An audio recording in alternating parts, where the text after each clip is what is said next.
Hey, what's up my wild mustaches, and welcome back to another wild gold making video. Today we're going to be talking about a few things that could help you in your gold making endeavors, also too as well some things that can prepare you for battle for Azeroth.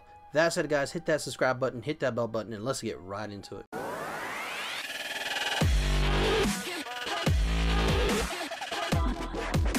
Alright my mustaches, so first and foremost I want to say thank you for all the support you've been giving me. Also too as well, there will be the wild token giveaway on Wednesday.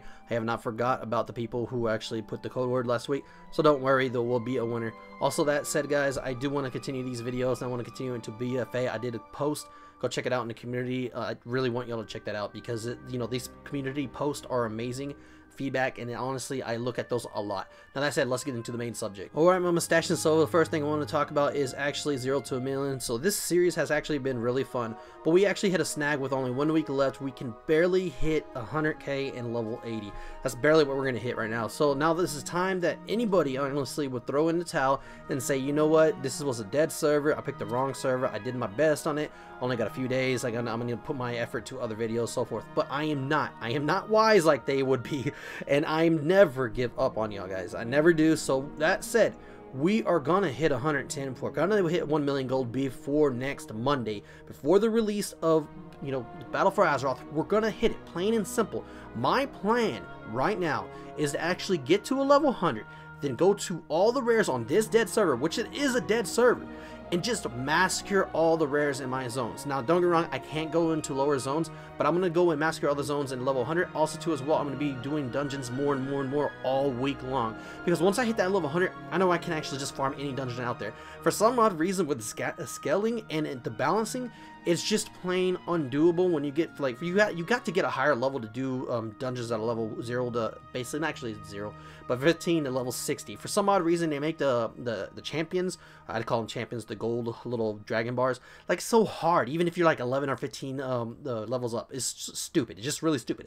Now that said, this was actually a series that went from 0 to a million. I was supposed to get 1 million gold before Battle for Azeroth release. We're not there yet, okay? But then again, the expansion has not released, so don't worry. I am not going to give up. I'm going to be doing this series, but right now I'm almost going to hit 100k. I'm almost to level 80. Actually, right now I think I'm at level 76 in Outland, and honestly, this dead server, if I don't make it, even if I make it or even if I don't make it, I got a plan for a new series that I think you're going to like, and that's this, okay? I have a tune on a dead server, okay? I'm getting so many great items. I'm getting like, oh, I think one of the staffs that drop off of Doom Lord Kazakh. I got the staff. I got End's Hope. I got so much good gear that actually go from 30k to 50k each that won't sell as good on this server. My plan is this, okay? We're gonna go to these screamingly rares, because honestly, I think I got like 10 or 15. I don't, somewhere around that, rares in Outland, very hard rares that were up a long time, that you couldn't get on any other server. And these items drop that are worth 10k, 20k, right? I can take these items, keep them on my character, keep building these items up, then transfer this character to Prodmore or some other server and sell it to people, or just give it to y'all, my subscribers. Who knows what can actually go on. But anyways, that said guys, it's been a fun series. Let me know in the comments below what you think that I should do at this point. Honestly, should I break the rules? Should I just keep going the rules?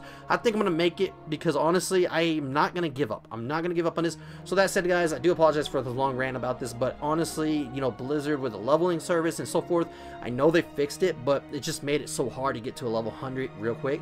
Now that said, let's move on to the second subject. Alright guys, so this next segment is actually going to be preparing for Battle for Azeroth. This is something I want to do every video, because I think that y'all should have this information. So we'll do it up to a Battle for Azeroth release. Now that said, is knowing your professions. Knowing your professions is something that a lot of people already know, but the thing is that a lot of people don't, okay? Now what I mean by knowing your professions and about getting your professions is this, okay? Whenever a new expansion comes out, there's always going to be a dominant profession, and it's always the case, okay? Now, don't get me wrong, though all professions meet halfway once they're actually getting to more of the expansion, and there's some mats that you need to get, and you need to make this and so forth, and they'll go for a lot. But the number one profession, actually the two professions that are going to make the gold at the most at the start, is alchemy and herbalism. And the reason why I'm going to tell you this is because of raiders and people for mythic pluses. Now the thing is that raiders are always going to need potions, flasks, etc., so forth and everything. Also too as well, mythic plus people are going to need that too to actually finish mythic pluses. Now don't get me wrong, there will be a lot of other stuff that sell for a lot, just like tailoring, and I'm going to take, and herbalism. And like, don't get me wrong, I'm going to do bags. Bags are going to sell a lot, and I'm going to go over that at the end of the video. Now, that said, guys, it's just a little pinpoint that I say this, okay? If you don't know what profession you're going to actually go for right now, just take alchemy and take herbalism. That's all you need to take, and you'll know that you're making a lot of gold, especially if you're going to hit that market with potions, flasks, and so forth. Now that said, let's get into the next thing. Alright guys, so this last part of basically preparing for Battle for Azeroth is going to be very simple. Is picking your starting zone. Now a lot of people are probably going to overlook this, and they're going to actually just pick a zone.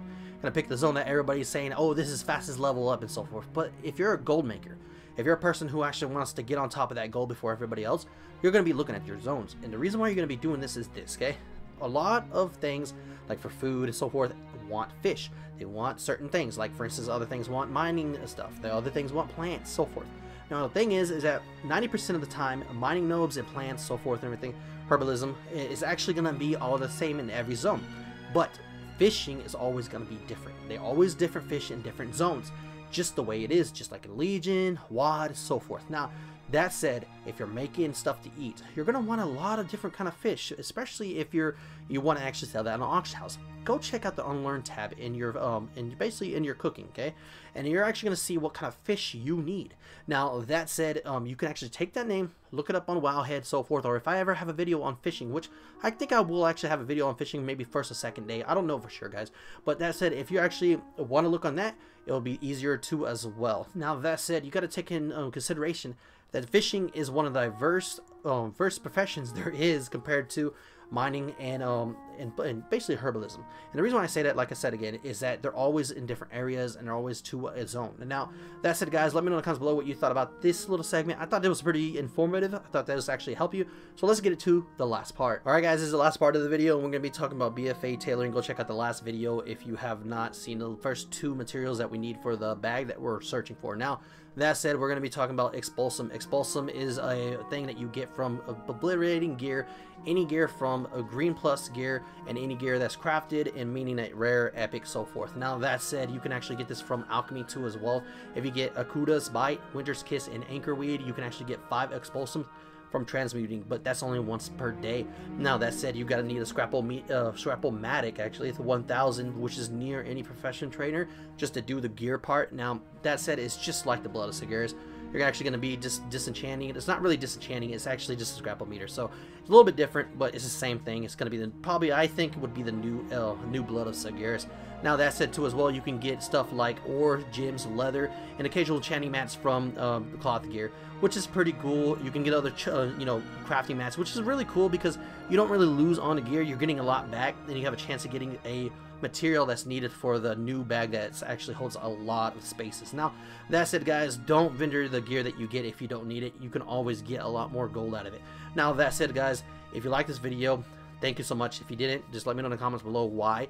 Also, too, as well, if you made it this far to the video, we will be having a live stream Friday, and that will actually be answering a lot of questions for the Q&A, and also, too, the winner of the Battle for Azeroth expansion. I will be giving away that on Sunday, but I will be announcing the winner on Friday. Now, that said, guys, if you like this video, please like, subscribe, comment, and as always, stay stashy. It's Friday or maybe Saturday at the latest, depending on when I put the video out. Now, that said, let's get right into it. So first and foremost, I want to say, if you're doing Dark Soul quests, stop what you're doing. Go to your nearest enchanter that actually has what you want to looking for. But right now, I'm going to be talking about Bone of the Light